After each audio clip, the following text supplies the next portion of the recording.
কাৰ্বি আংলং জিলাৰ সদৰ চহৰ ডিফুত এতিয়া উলহ মালহৰ পৰিৱেশ। হাতত মাথো দুটা দিন বাকী।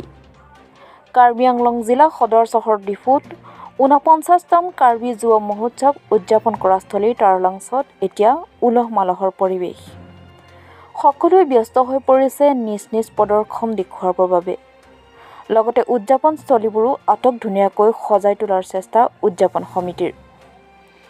বহুকেইখন ৰাজ্যৰ পৰাও নৃত্য গীতৰ বাবে অহা হয় এইখন কাৰ্বি যুৱ মহোৎসৱত।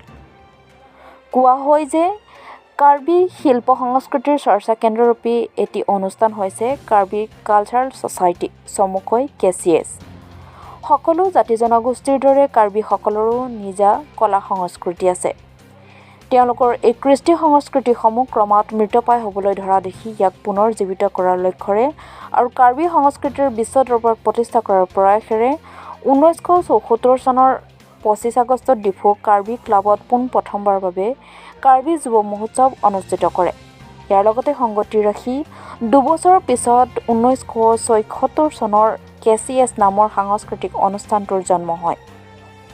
KCSৰ প্ৰতিষ্ঠাপক সভাপতি আৰু সম্পাদক আছিল ক্ৰমে লুনছে টিমুং আৰু ৰয় ইংহি। জন্মলগ্নৰ পৰাই KCSে কাৰ্বি যুৱ মহোৎসৱৰ পৃষ্ঠপোষকতা কৰি আহিছে আৰু প্ৰতি বছৰে ফেব্ৰুৱাৰী মাহৰ ১৫-১৯ তাৰিখলৈ ডিফু টাৰলাংছত কাৰ্বি যুৱ মহোৎসৱ অনুষ্ঠিত কৰি আহিছে।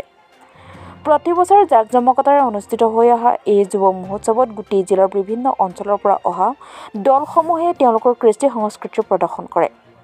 তদুপৰি বিভিন্ন চিত্ৰকলা, বোৱা কটা আৰু শিল্পীকৰ্ম আদিৰ প্ৰদৰ্শনী অনুষ্ঠান কৰা হয়। জিলাখনত বসবাস কৰি থকা বিভিন্ন জাতি-জনগোষ্ঠীৰ কলা-কৃষ্টিসমূহকো এই যুৱ মহোৎসৱলৈ আমন্ত্ৰণ জনোৱা হয়, যাৰ ফলত কাৰ্বি যুৱ মহোৎসৱে বিভিন্ন জাতি-জনগোষ্ঠীৰ মাজত এক সমন্বয় বাতাবৰণ গঢ়ি তোলাৰ সম্পূৰ্ণ ভূমিকা পালন কৰিছে।